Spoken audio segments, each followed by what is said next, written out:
regardless of the year, excluding for bearish markets, right? Generally, it's trending up. So they're selling puts because probabilistically, statistically, they're going to make money by those options expiring worthless. I see Yamada and Misha typing. All right. So, yes, not necessarily is it their role in providing liquidity. I mean, there is an aspect of that. They are obligated to provide liquidity, right? Most people are going to want to buy calls. And they're less risky because the market trends upwards. But the way that they make money is just different, right? They're selling options.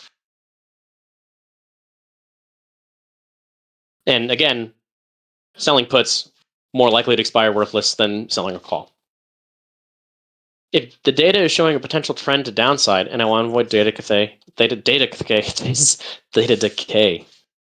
Yamada is a Vanna trader. All right, I'm going to skip to the bottom because I saw Misha. Twitch is back up. All right, cool. I will look at a couple other things here. Probably no question really since I'm in the cover, right? If a strike above us is being shorted, would one example of that be a lot of puts bought at a higher strike level price? Yes. And if this is different, and is this different? And oh my gosh, and this is different from a lot of puts being bought at a lower strike as well, right? Essentially, in the money puts push us down, while down to out of the money puts. Just trying to gauge. Okay, so in the money puts are generally a hedge. They're buying that to protect positions that are farther out, but. And again, my brain is cooked because I'm trying to think so much here. This is different from a lot of puts being bought at a lower strike as well, right? Essentially, in the money puts push us down to out of the money puts. They can, yes. So if we have an example like this where the market is being shorted, right? If all of this was being shorted as well, there would be absolutely no reason at all for us to even have a bounce or anything, right? There's no pull upwards. If everything is just red, that's like there's no one is long anywhere. There's no reason for the market to go upwards. So yes, that would push us even farther into the red.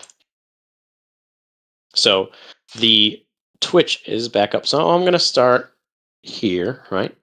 So providing us with positive delta, of course. All right. So let's use this delta profile as an example to break down what price may want to do. Here we can see our MVC is 60.75 with almost as much at 60.80. These strikes are behind us, as we can see by this gray dashed line, as well as by telling us what the underlying is. And on this case, it's SPX. We can also see the strike with the most exposure is at 6,100, and after that, it dies out. So using the data in front of us, we can make a few assumptions. One, 60.75 is our low side support. We can see $7.75 billion is someone is long here on this exposure. And at 60.80, they're long $6 billion, right? So anyone who has the money to throw nearly $14 billion of money into the market on a 0-day till expiration strike price has enough money to buy price back up if it would fall, right? So somebody who has their positions here aren't going to want them to get threatened. So if it falls, they're going to most likely buy it up, right? This gives us our support. So any dip any dip that occurs is a potential long. Again, this comes with a caveat. If we do dip and we break through these supports, right? Let's say that we dip and we dip down all the way down to here. Something will need to happen, right? These positions are at risk. So if these positions do not get bought back up and push us back up ahead of it, it'll have to move. So if we dip and all of this exposure leaves, if it goes way down or even if it flips red, we've lost our support, right? Something is going to happen to price. We can't say because we don't know where the exposure is building up at, but we definitely have lost our support, and so price is going to do something else other than bounce off of that. So this is something we always need to watch out for, right? We always need to watch out for data changing because it does shift billions of dollars within minutes and sometimes even seconds, right? And this is because this data is real time and it's updated as positions move. So we need to be aware that if this data flips, our thesis can change at any moment. Our support can leave at any moment. So we always need to watch out for that.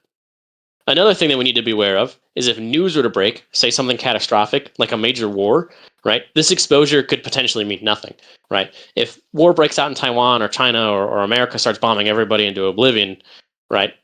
That's going to cause major chaos and the resulting sell-off that we expect would happen right, would probably just blow right through this, and this exposure would mean nothing anymore.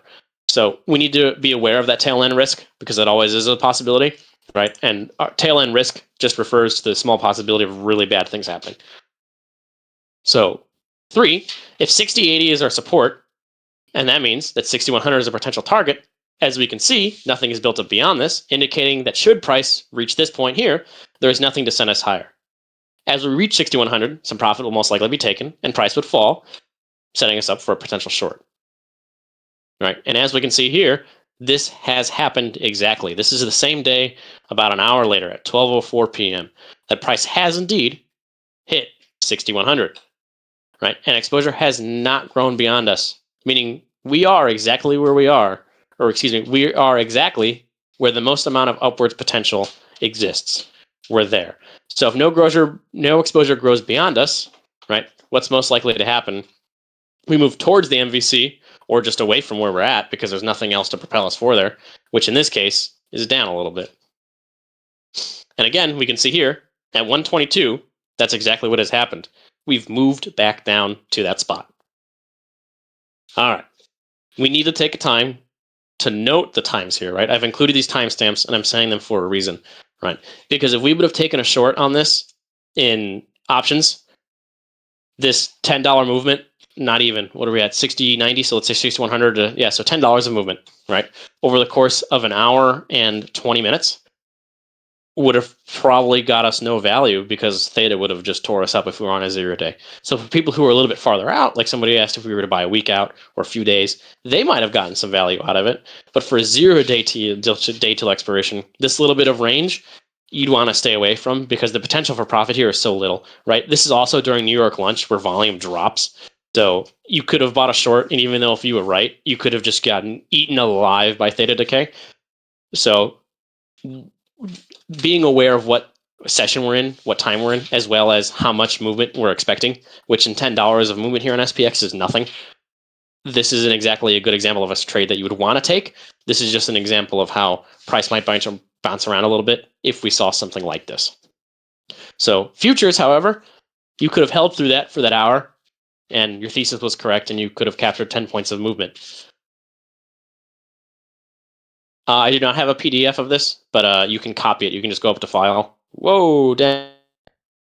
You can just go up to File up here, and then just make a copy, and then change the format if you need to, or save it. You guys do have access to do that. So, all right. So 90 minutes later, right, towards closing at 2:54, we see data shift a bit, and another bid to move a little bit upwards. But again, nothing exists above it. Nothing exists above it after that final little push, and then we can see the upside potential leave, which causes us to move back down towards our MVC. So we here, it looks like we were at about 6,100 or 60.95, and then we fell to about 60.86. So we fell another $10 down as all of this exposure left, and we moved towards the MVC, right? So here is a quick little write-up of a thing, right? So we are at 60.90. $15 billion exists here at 65, 60, or 60.75, 60.80. If we fall to 60.80, what happens if that $15 billion stays, right? It's going to support us.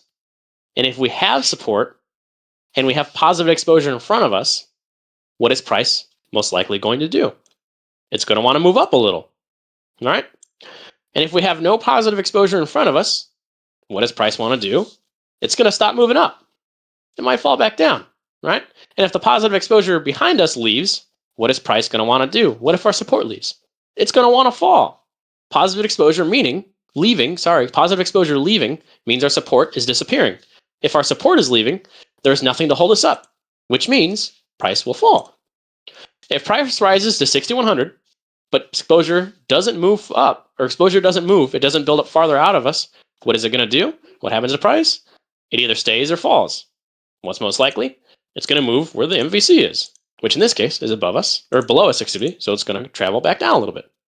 If price hits 6,100 and exposure keeps growing significantly farther out, what is price going to do? So let's say we do hit 6,100, and all of a sudden we get another step ladder action going up, what's going to happen?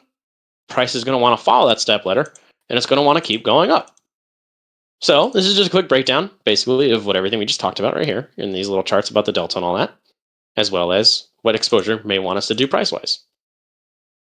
So that's the end of that little document. We're actually pretty much right about on time. So I should have slowed down talking a little bit, but we did it good. So I'm going to move back over to the Discord and answer some questions.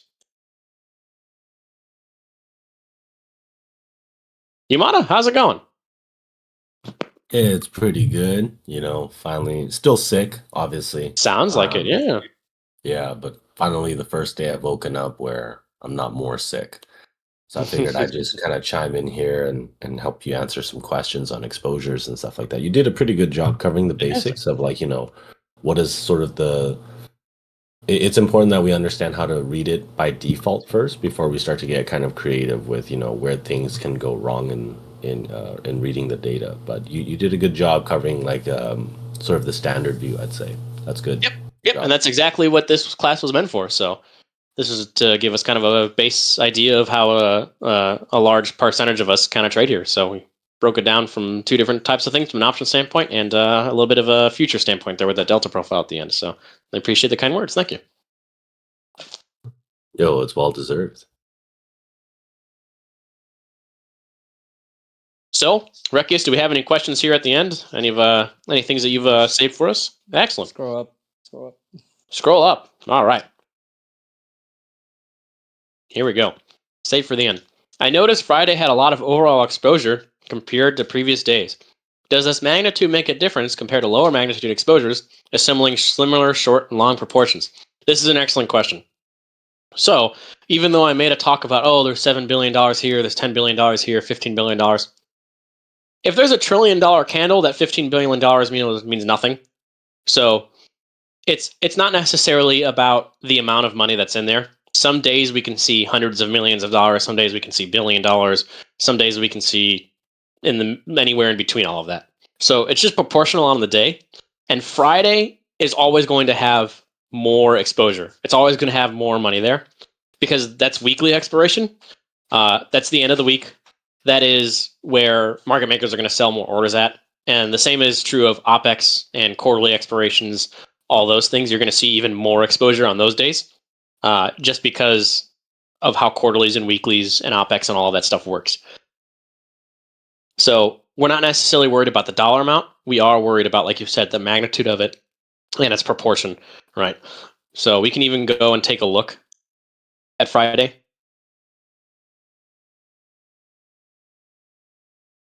I'm going to add a caveat to this when you're done. Of course, you can add a caveat now if you'd like. Yeah, so the exposures are definitely heavier on Friday.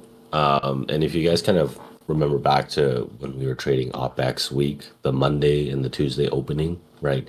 So even if we're just sort of looking at Vanna exposure, it was like, 30 million, 40 million on the highest strike, right? So I don't know. You guys should remember that. And I remember saying, okay, well, these exposures are not really significant in any way. So they can actually change on a dime. And they did, right? By end of day, we're looking at, a brand new strike that's coming in for $100 million because it really doesn't take too much to overwhelm 30 million. So while you have, higher exposures on strikes for, closer to the end of the week, I want you guys to think that when you're at the start of the week, the exposures generally tend to be quite low. And when that happens is you don't just go and look at the relative size. Okay, well, the strike right now happens to be, such and such, right? But the exposure is like nothing. So, we remember back to the that Monday where strikes were pointing us lower on the day by about 30 something points. Never happened. We just straight ripped. And then by the end of the day, $100 million was showing exposure strikes above us, right? So whatever was pinned at open on Monday, it was just too small to have dragged us there, right? It's, again, take exposures not as like guarantees of where price wants to go, but I look at them as intent, right? This is where the market and its participants would like to move price to, right? Because they have positions there, obviously. So it's just intent. If you look at, the Tuesday on OPEX week, exposure strikes were above us. right? Again, roughly about $40 million. What do? We went lower, right? So this is where it's like you get into sort of start of the week, exposures are low. You have to be wary of, sort of trusting the data entirely, right? In such a straightforward way. At the back end of the week, we said, it'll get a lot more clear because exposures will go up. And then, we saw exactly that, right? When we have exposures for, 900 million on 6110, right? 6115, what do we do on Friday? Boom, straight to 6118, right? So there you go.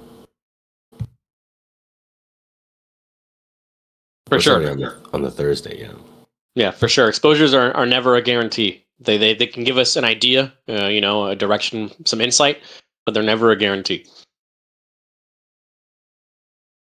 Can you explain what the y-axis is exactly, like the formula to calculate that bar? Do they sum the money spent on premiums on calls versus put?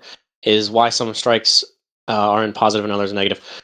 So I don't know the formula for this 100%. That's probably some sort of proprietary thing to quant data, but I would assume that it is. Go ahead. What formula do you need? He was talking about the y-axis. How is the y-axis calculated here on QD? Like how do they reach the amount of 5 billion, 1 billion, 757 million? Me either. That's not something that I'm privy to. Yamada maybe has some more information on that, but I personally don't. I would assume it might be just premium spent on it, but I can't say for certain. Yeah, so the CTO Jacob at Quant Data, he's the one that designs the filters along with I forget who else. Maybe Apple. Boston. I think it's Austin. Boston, right? Boston. It is. Yeah. Mm-hmm. Yeah. I thought you said Austin. I was like, no, it's another city. Yeah. So it's their own proprietary thing. So again, anytime you're looking at any sort of data provider, whether it's Quant Data or Unusual Whales or whatever have you, you're trusting in that provider's interpretation of the data, right? They can misclassify, right? For sure, that's a thing that happens. Some providers are better than others, right?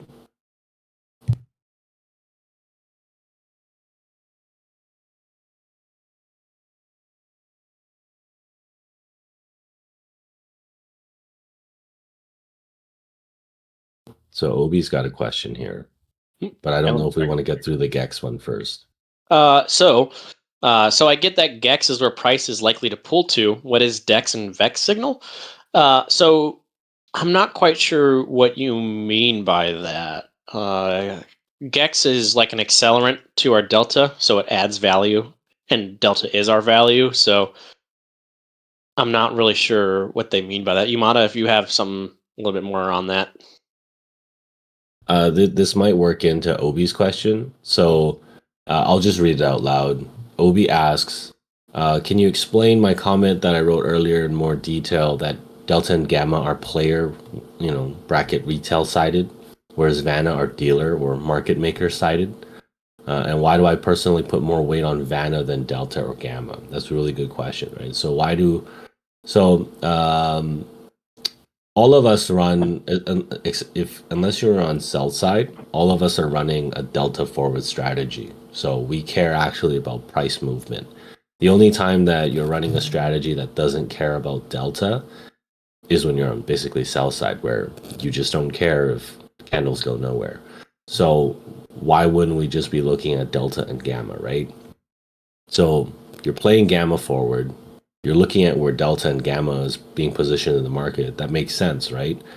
But the reason why we look at Vanna, or at least why I look at Vanna, is because I actually really care where market makers are positioned on the day. And so they're going to be positioning via Vanna, right? Because market makers, again, don't care about Delta or Gamma. They more or less want to be Delta neutral, right? And if you're Delta neutral, you're essentially Gamma neutral as well, right? Because Gamma is, again, just a second derivation of Delta. So it just, there's not even any point to look at Gamma. Oh, no. So the only reason why Gamma is important, in fact, I don't even look at Delta, right? I only look at Gamma and Vanna. So I don't necessarily care what Delta is doing. I don't necessarily care, what strike players, want to target, whether that's 6100 or whatever it is. I care about the second derivation of delta, which is the accelerant of delta, because I want to see how aggressive players, if they are betting, I want to see how aggressive they are on a particular exposure. So not only are they trying to get a particular, movement to a particular strike via delta, but how fast and aggressive are they with gamma? Again, second order delta, right? But the reason why we look at Vanna, in case there's a discrepancy, right? Sometimes you see gamma point up and Vanna point down. And in this case, you have to ask yourself, well, which one's right? Because they don't always align, right? You're not always going to get a clear picture in the market where, oh, gamma's pointing to 6100. Oh, Vanna's also pointing to 6100. I guess it's 6100. I'll just make my trade. That's not true, right? So sometimes you'll get gamma that looks at like what, 6080, and then you'll get Vanna that looks at 6100. Okay, well, that's a 20-point difference. Who's right? And in those cases, I tend to side with Vanna. Almost exclusively will I side with Vanna, right? Never will I go, actually, I trust Gamma on this, and I'm gonna open a short to 6080 because I think Gamma's gonna be correct. More often than not, I'm gonna be like, okay, you know what? I think dealers are gonna move the market to where they want it to be, and so that's where we trust Vanna. There's a lot more in depth of an answer, if you want to know exactly why it's Vanna, but we're gonna have to really kind of go over the basics of options Greeks to make sure everyone understands that answer. So hopefully that suffices for now. If you just think about it as Vanna is where market makers are positioned, right? So push comes to shove, who's winning? The ocean or the boat, right? And that's the way that I kind of look at it. I like that ocean or the boat analogy. Kind of the same thing that Apple says: the rising tide lifts up all ships, and lowering tide sinks all ships, sort of thing. So, like Yeah, that. that's actually a Warren Buffett quote to explain Oh, bubbles. A rising tide lifts all boats, but then when it goes out, you see who's naked. It's a Warren Buffett quote. oh. I can see why Apple likes it. It involves people being naked. Yeah. Yeah, So we have a probably. question. When looking at QD exposures, if you're trying to trade 1 or 2 days till expiration, what are you selecting for expiration date? Would you look at current day, Friday, or whichever day has the highest amount? I personally don't trade like that farther out. So some people buy farther out dated options for some safety to avoid theta, but I don't really swing trades.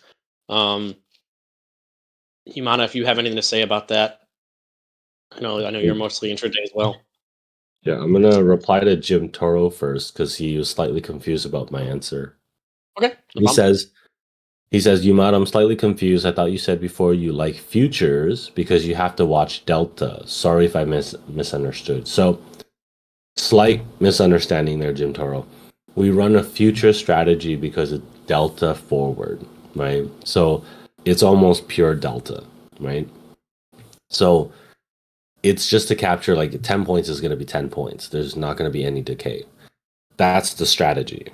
With regards to the data side, if we're looking at a discrepancy in gamma or Vanna, we side with Vanna, right? So regardless of what strategy we're running, we could be running a sell side strategy. We would also be looking at Vanna. We're running a option strategy. We could be looking at Vanna. Running our leverage shares or just straight up secure equity strategy, you'd still be looking at Vanna, right? The reason why is because just from the data perspective, Vanna is where dealers are. So hope that clarifies it. What was the other question? When looking at QD exposures, if you were trying to trade 1 or 2 day till expiration, what are you selecting for expiration date, like data wise? Do you look at the current day, Friday, or whichever day has the highest amount? So I don't really swing positions. Mostly intraday. Uh, So where's it? for I'm trying to Sorry, find go ahead. his. I'm trying to find his I'm gonna question. interject. Go ahead.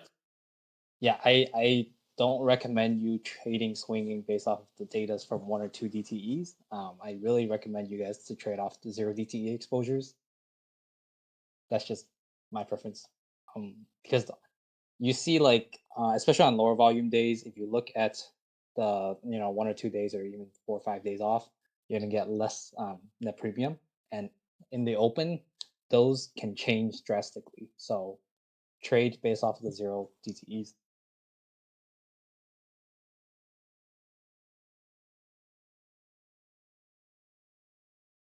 So here's one about NetDrift, another tool that QD has.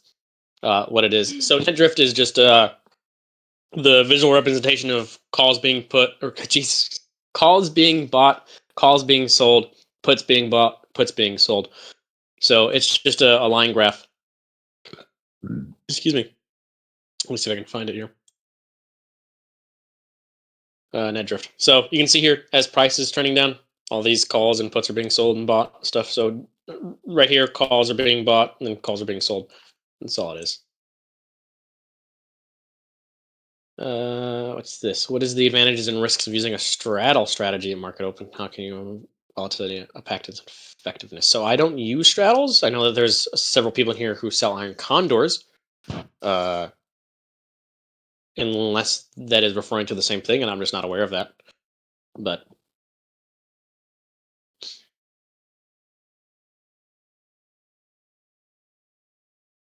Hakuna asks, Yumata, going back a little, is that at all the Vanna versus Gamma dependent on the time of day?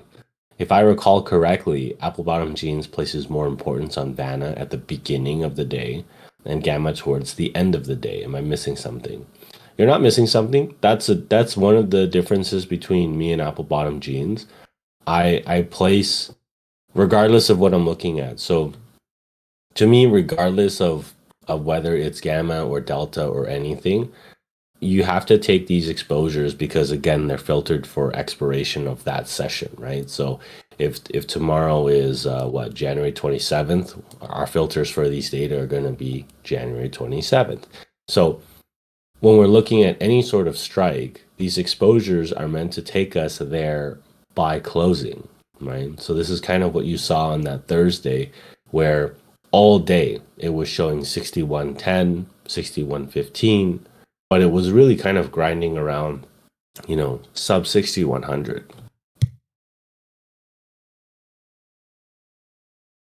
Sorry, I had to mute myself to cough. But it's not until the end of day where these exposures really have to kind of hit, right? Particularly in the last, let's say, 1 hour. Yeah. So again, if you're looking at an exposure strike where it's going to be 6100 at the start of the day, and that particular day where we were at 60, 50, right? 50 points to go, it's got 6 hours. Okay, in order to hit that, it's probably got to start going, right? Probably at the start of the day. But if you're opening around 60, 90, and you're looking at 20 points higher into the close, or at 61.10, which is where they're positioned, now it's a chop day, right? So you probably tell right there, it's got 6.5 hours to travel 20 points. It's nothing, right? So it's probably going to waste a lot of today chopping around. Yeah. So again, end of day is where it matters. I wouldn't say Vanna is more accurate at start of day and not at end of day. I'd just say the strikes are certainly for end of day.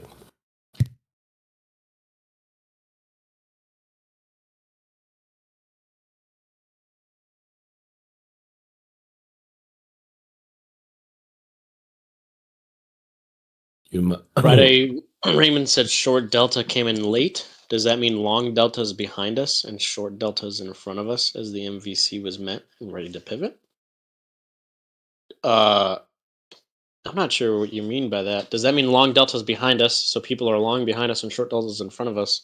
Okay, so Raymond's on something else, right? That's got nothing to do with what we're talking about. Yeah, like delta volume is looking at just something completely different. I've got some slight disagreements with what Raymond likes to look at, but for the purposes of our conversation, the short and long deltas and whatever have nothing to do with delta exposures, as far as I know.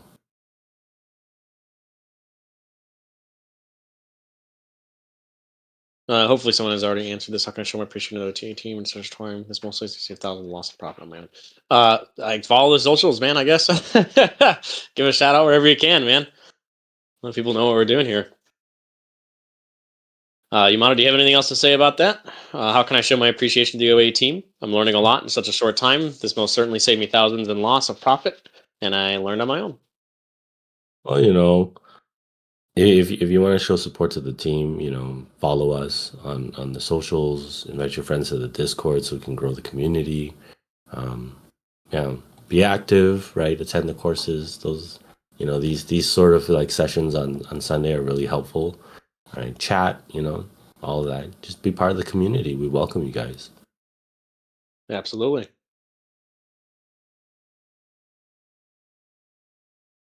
Here's a good one, Yamada. What are some common things to stay away from, like average mistakes traders take? I mean, there's so much to say. Common things to stay away from average mistakes traders make. I mean, just throw Full out. porting. Yeah, well, also there's a whole bunch of stuff there, right? But uh, I mean, the first and foremost is just throw out all your indicators, right? So your head and shoulders, your diamond patterns, your wedges, your bull flags, your inverse bottoms, your blah blah blah, all that. Just throw it out, right? Because again, we went over this during one of my live streams where I showed you what whales actually look like. They don't even look at charts, right? So even by whale standards, even the way that I am trading, which is as data driven as possible, right? Short of removing, the charts and going full neo in the matrix and just looking at pure data, that you shouldn't be drawing any lines anyways, right? We're just all looking at data points here. There's a whole bunch of things. So throw out your indicators. Again, all moving averages by default, by design, are always lagging indicators. So your golden crosses, your death crosses, your like RSIs, your moving averages. God forbid, I know some of you guys love VWAP, right? But VWAP's power is only in the fact that, it's the most commonly added indicator. So you have enough people looking at it. But does it really have any sort of power, like explanatory power? No, it doesn't, right? And the reason why is because by design, all moving averages will take, the last X amount of candles, right? So take your very basic 5-day moving average. It takes the last 5 candles on whatever time frame you're on, and it averages that. So by default, you are never in real time. You're always an aggregate of the last 50 candles or 5 candles or 20 candles or whatever your moving average is trying to tell you, right? It just makes no sense, right? By design, if you actually understood how to build one of these like moving averages, they're all lagging because they only take past data, right? The exposures that you're looking at now, right, when we're looking at where price wants to go to, it's not even being factored into the moving average that you're trying to apply, right? So again, even if we get into fake moves, consolidation zones, all that kind of stuff, your moving average is really having no explanatory power to you whatsoever, right? If exposures are showing us, at some point we're going to go above. Well, if we're just going to grind it out for 3.5 hours, your moving average is telling you nothing, right? But the exposures are telling you at some point it wants to move up, right? So take a case of like Thursday session where exposures are pointing up, but we're grinding sideways for like 3 hours. Well, your moving averages again, they're going nowhere because they're taking the aggregate of the last 5, whatever, and trying to display data to you, but it's not going to actually tell you, okay, it's going to move up, it's going to move down. The exposures will, right? But the exposures haven't kicked in yet, right? So you can see by design, all of this stuff is just it's a bit woo woo.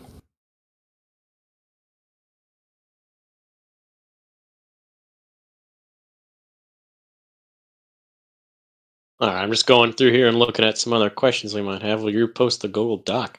I can absolutely repost the Google Doc. I think it's actually already saved. Yeah, it is. What's going on, all Betsy?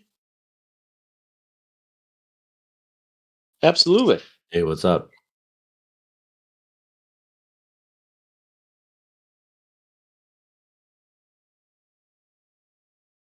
Oh, absolutely.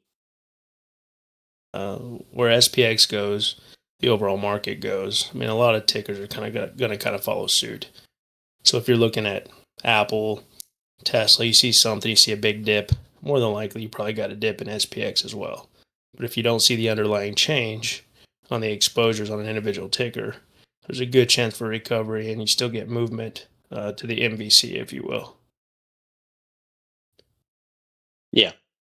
I will say that individual tickers don't have as much value as SPX, right? SPX can have a 1% day and it can move $60, right? That's a lot of movement compared to a 1% day on something, let's say like Apple, where I think it's at like 200 and something, where it could move $2, right?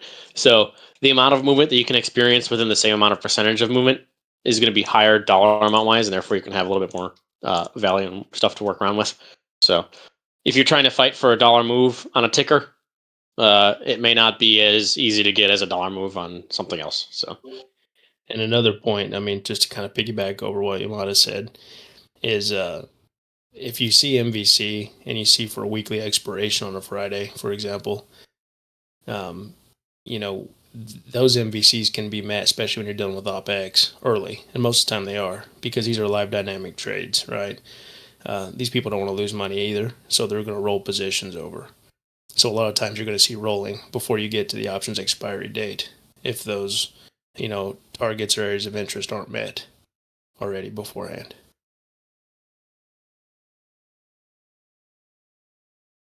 it's financial astrology. I'm going to start calling indicators that. Thank you for that. Yeah, no, I mean, technical analysis, these Elliott waves, all that kind of nonsense is like, it's akin to financial astrology, right? Do you still have a whole base of people who will go around telling you that no, like I really am a Gemini? Like, yeah, you will, right? But again, in terms of explanatory power, like, what is it, right?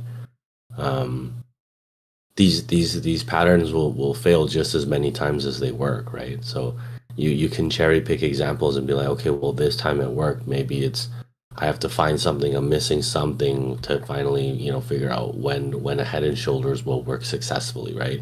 Because for every like Head and Shoulders pattern, there's a failed Head and Shoulders pattern, right? Oh, it didn't break out, right? It's financial astrology. That's what it is. I call it crayon drawings. And then Clark saying he's going to disagree with me on exposures on individual. I wasn't talking about individual tickers, so I have nothing. I think you're probably misattributing me.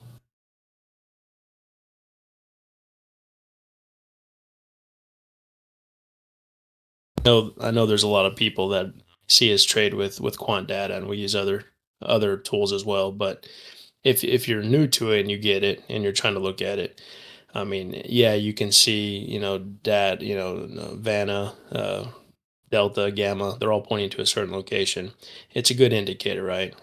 Market shifts happen, news happens. If those things happen and you leverage too much into a position because it has upside that you see, you can still get burned. So just make sure that you pay attention to it. Still don't oversize or over leverage yourself. Risk management is the most important thing that you'll learn as a trader.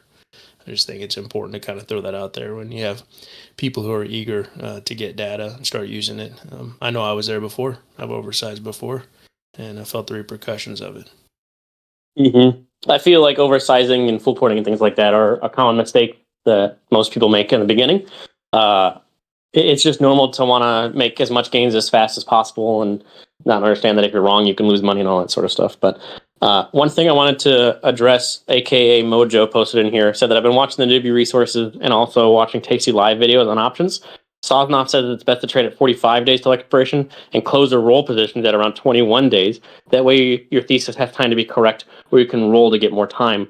But seems most here are doing the 0 day till expiration approach. So he's also referring to mostly sell side mechanics and sell side trades, which are inherently different. And today we're covering buy side stuff, just like buying a put, buying a call sort of trading. Later on, we will have classes about sell side stuff and that 45 day, 21 day and spreads and all of those sort of things. The way we're structuring it is we're starting with kind of like the basic buy side. And then next class, we're going to talk about standard deviations and some buy side trades for that. And then rolling from that standard deviation, we're going to then talk about some sell side stuff that you can use for standard deviation. And that's where we'll start to get into more of the Tasty Live stuff with sell side stuff. This is a really weird thing, but I added Alpaca in the chat because it's just a really cool like photo and name. But that is the real Yumana adding you. And while we still have quite the audience here, I just want to give a shout out to the Midnight. Heck of a job hosting these sessions. He puts a lot of work into it. If you guys appreciate it, definitely show him some love. He takes his time to do all these, type everything out, host these sections. Thank you a lot, buddy. Appreciate you. Did a good job. Yeah, thank you, man. And say, you can all say shout out to my lady too, who's plugging my computer back in that I just unplugged, and who also made me pizza while we were doing this. So Yeah, she's doing her part too. Somebody said, "I'm you. I'm your lady," and then tagged themselves. So Yeah, but yeah. thanks for taking this on. But yeah, I appreciate everybody showing up, guys. Thank you to Yumata, Rekius, Albetsi for coming up and everything, and Yumata for providing more insight than I possess. You have basically 50% of my life worth of experience, so it's great to have that. No, thank you for putting this on and just trying to, teach what you do know, right? Like, it's very important that people learn the proper way to interpret the data first before we start to look at where that data can go wrong, right? And so, a little bit more intermediary or complex would be to see like, okay, at what times would data like this fail, right? Or when would you have expansions in the gamma and the Vanna and the delta and etc. So yeah, but it's good that you're starting them off like this. Yeah, absolutely. And that's our plan. And like I said, we do have a roadmap where next classes we are going to be talking about some standard deviation, as well as an intro to some sell-side mechanics with that. Some ways to trade standard deviations, just buying positions. And then the week after that, we'll be moving into covered calls and cash secured puts. And then after that, we'll move into some credit spreads, put credit spreads, bull credit spreads. And then the week after that, we'll talk about iron condors, some flies, things like that. So as we go along in this journey here, we'll each class will get a little bit more into complex strategies and more complicated things. So I hope you guys look forward to that, and I know I'll see you there. So.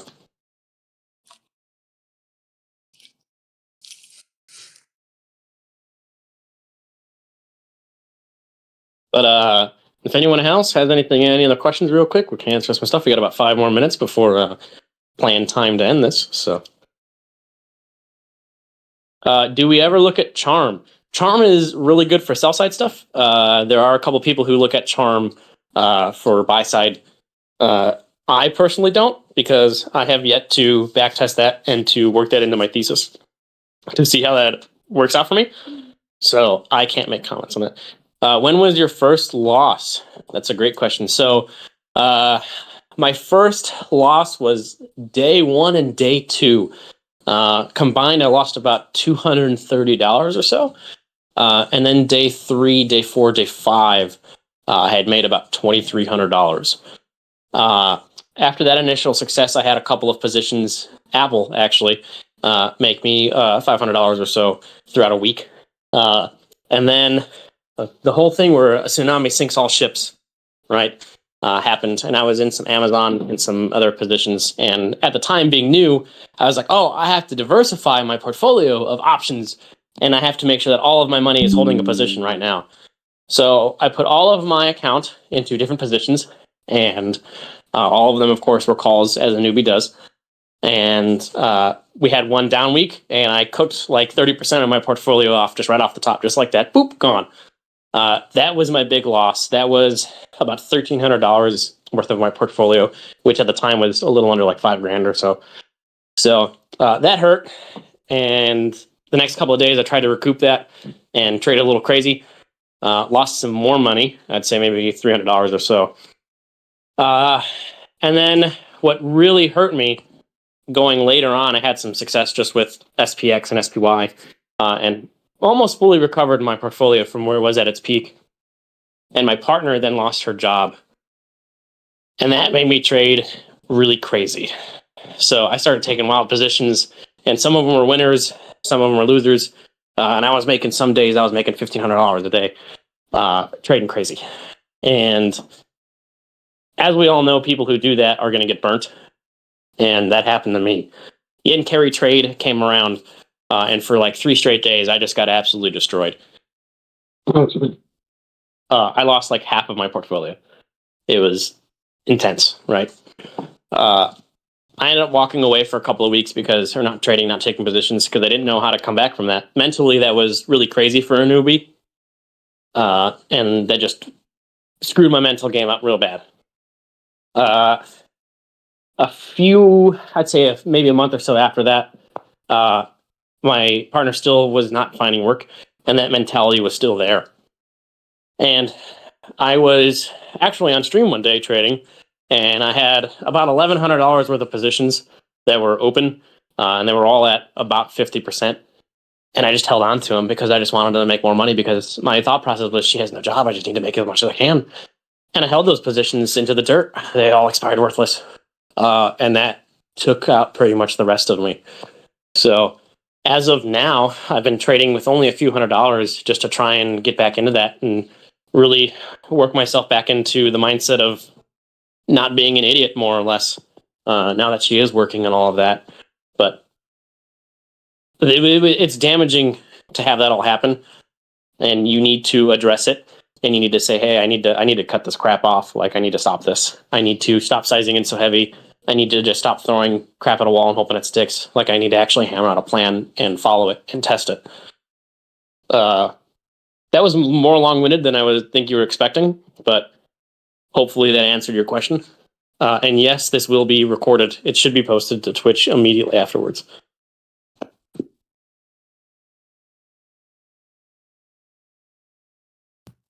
Yeah, actually, you know what? A lot of people got hit by that yen carry trade. And I remember that particular month, I had like so many DMs come in. This was back when we were all on quant data, and the amount of just harrowing direct messages I got, and people, some people were, they were not doing too well. They were, the S word, right? So it was very crazy, very crazy. A lot of people were reaching out. Yeah. I actually rode the one day that we had 13 days, 13 standard deviation day. I actually rode most of that the way down and made some money off of it and was super excited. And then the next day I bought calls, and as we know, it continued for about 3 days. So I gave all of it and then some immediately right back, which is super disappointing. Yeah. However, if you know how to read the data, we actually did anticipate the yen carry trade. Yeah, We didn't know. D4D talking about it for about a few months or a few weeks at least, talking about how on OPEX weeks positioning were changing and positions were rolling even farther and farther out. Yeah. Well, not even just that, but like I think about a week prior to when yen carry trade was last July, right? Oh, you're talking about that big put order. Yeah. So the one that I brought up. Someone knew. Yeah. So I had found this, I believe it was $500 billion QQQ put order, and literally we just shed hundreds of points within the preceding 5 days. Came out of nowhere. Yeah. Another thing that preceded this, and this shows you that people in the know exist. VIX, right? We have another class plan to go over VIX and what it is and all of that. But basically, if VIX is high, it means the market is going down. And only a couple times in history has VIX been in the 60s, and that was during large financial collapses. A week or so ahead of time, somebody bought a large amount, like huge amount of VIX calls for 60 and 65. And I remember all of us sitting there digging into it on that day in quant data in the stream and trying to figure out why. Why so far out of the money? Why so high? Well, like, what are they thinking with this? This is crazy. And then sure as heck comes around the yen carry trade. Where did VIX go? In the 60s. Someone knew. Like, that's insane. It's crazy. But being able to see that with the data, being able to see that beforehand is priceless. And if you learn with your experience and wisdom and just time in the market and back testing and learn to understand how some of these work, you can see those things and it can save you. It's crazy.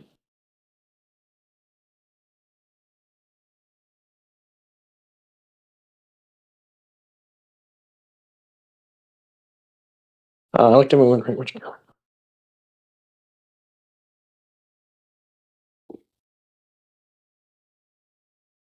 Yeah, so Grayman, I also have a similar rule where I don't trade for a certain amount of time, depending on the day, depending on volatility, depending on news and sentiment. It can range anywhere from 15 minutes to about 40 minutes before after market open. So if you notice, if you are actually going through and testing, congratulations, you're doing good.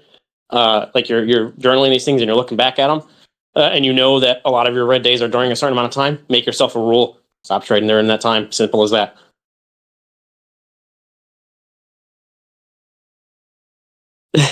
Macho Mango. Can you talk more about how you balance actively trading while also holding a full-time job? And the answer is barely.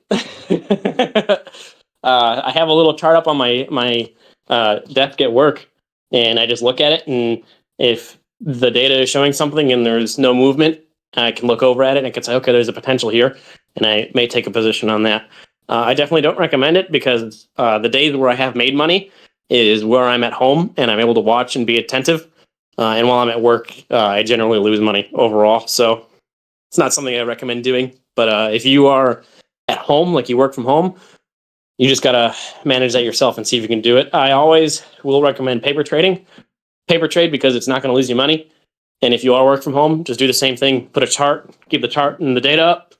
And if you look glance every now and then, it looks like there's a position you might want to take, paper it. Do it for a month. And if after a month you've taken 100 trades and your win rate is 80%, then you know you can do it. But if after a month you've taken 100 trades or 20 trades or however amount a month and your win rate's 5%, you know, hey, I should probably not do this.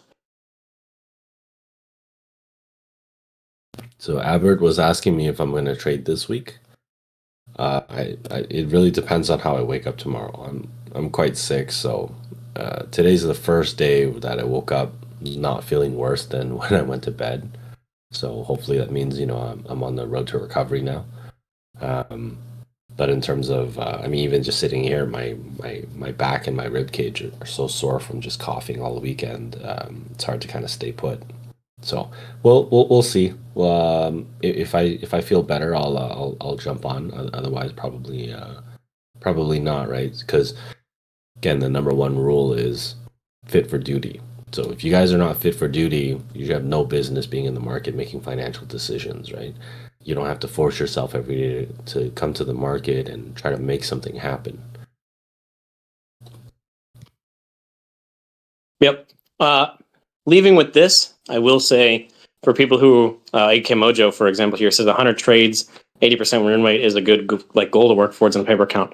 I also would have anyone who's new make up a plan, come up with some rules. Like what tells you, okay, I see this. This is where I want to enter a trade. This is when I'm going to enter it, and this is what I look for to exit. I would challenge you to go and do some homework.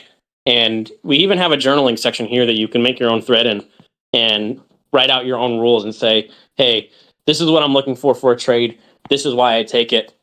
This is when I'm looking to exit, and this is why. Because if you don't have that plan, like you don't know what you're looking for, then how are you going to be able to go back? And even if you have done 100 trades, how are you going to know why those trades didn't succeed if you don't have a plan on entering those trades? Right? Because if every trade comes around, you're just like, oh, I think this will work. Oh, I think this will work. Oh, I think this will work. But you aren't laying out, delineating why you think it's going to work or why you're taking those positions. You can't correct the issue, right?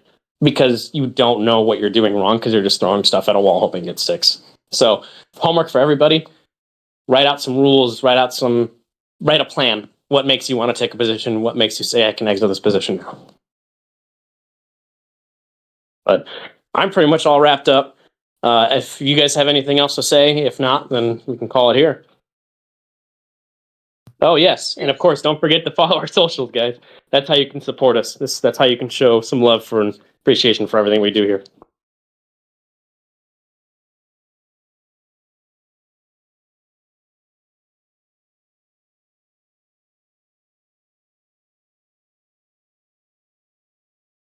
So Kay is asking if we can look at data for this week and point out anything notable.